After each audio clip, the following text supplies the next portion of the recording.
Bonjour à tous et bienvenue dans cette nouvelle vidéo.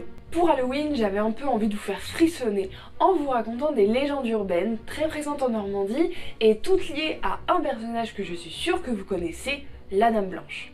Et puis ça sera l'occasion bien entendu de revenir sur les origines de ces légendes, sur l'histoire de la Dame Blanche. Bon bah c'est parti, suivez la... Qu'est-ce que c'est que ça? Oh, putain. Suivez-moi.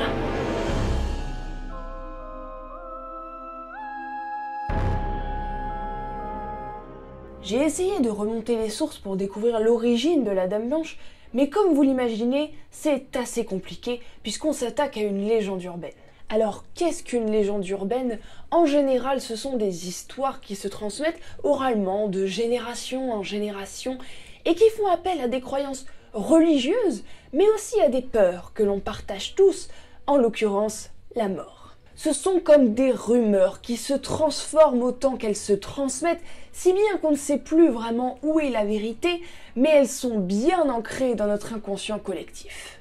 Et c'est tout à fait le cas avec la Dame Blanche. Les premières évocations de Dame Blanche remontent à la fin du Moyen-Âge, mais elles évoquent plus généralement des fées qui s'avèrent être souvent malveillantes et dangereuses. Mais finalement, c'est surtout au 19e que la Dame Blanche, comme on la connaît, fait son apparition. C'est une période où on est fasciné par ces croyances populaires et on va puiser dans des légendes urbaines ou des récits très anciens.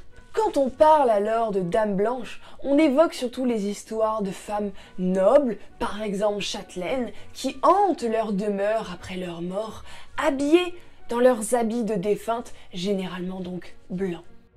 Ce qui est intéressant, c'est que la Dame Blanche a perduré, puisqu'elle s'est en quelque sorte adaptée au temps moderne.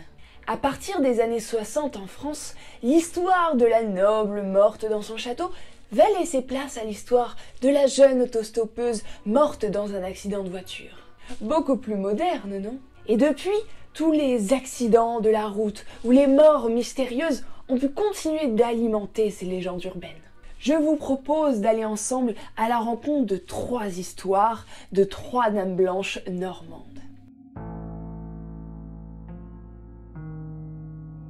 La première histoire que je vais vous raconter nous emmène dans la Manche, à la rencontre de la demoiselle de Tonneville. Il s'agirait d'une jeune fille noble appelée Blanche de Percy qui aurait vécu au XIIIe siècle. À la mort de ses parents, elle est la seule héritière des terres et se serait mise à étudier la magie noire pour assouvir sa soif de pouvoir. Elle était détestée de tous, et dès qu'il se passait quelque chose dans la région, on lui mettait sur le dos. Il faut dire qu'elle n'était pas très aimée, et on disait même qu'elle avait fait un pacte avec le diable pour prendre possession des terres aux alentours. Et justement, lorsque la possession d'une lande est contestée entre la paroisse de Tonneville et celle de Flottementville, elle dit qu'elle est prête à aller jusqu'en enfer pour la récupérer.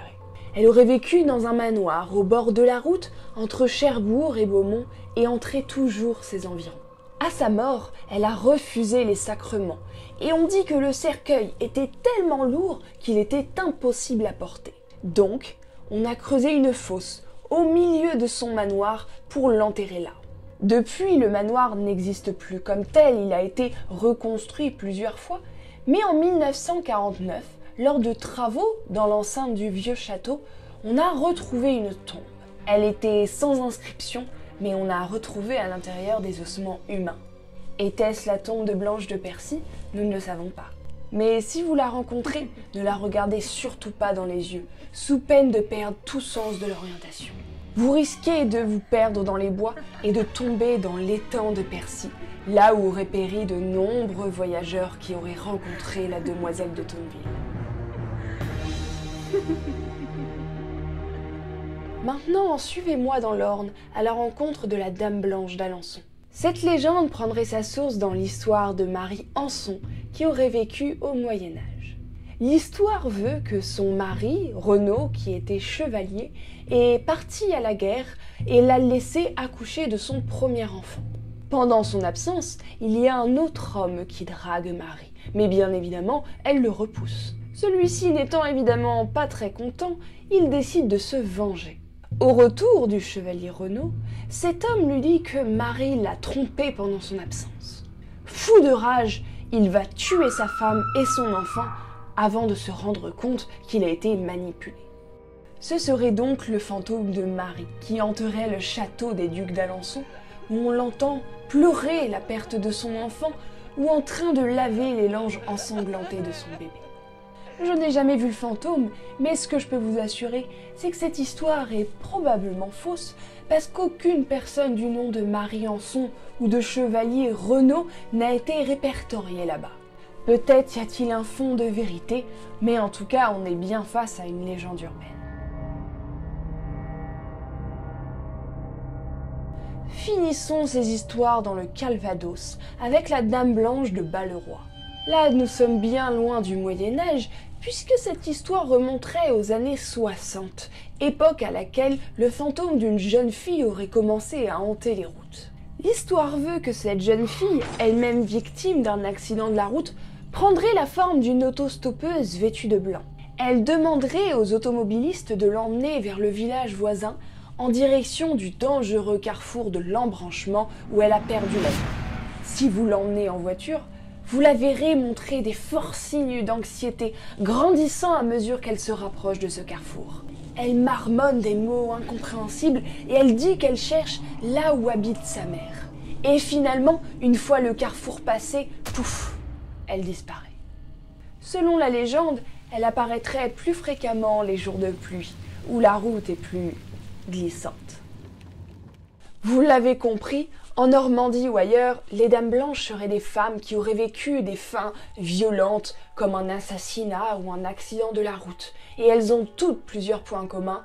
Elles sont habillées de blanc et demandent de l'aide. Mais faites attention, parce que certaines seraient plus ou moins vengeresses. Si vous connaissez d'autres variations de ces dames blanches locales, n'hésitez pas à me les écrire en commentaire. Et j'ai un petit jeu d'observation pour vous. Combien de formes fantomatiques sont apparues derrière moi pendant cette vidéo? Si vous les avez vues, mettez-moi le nombre en commentaire. Joyeux Halloween et à bientôt!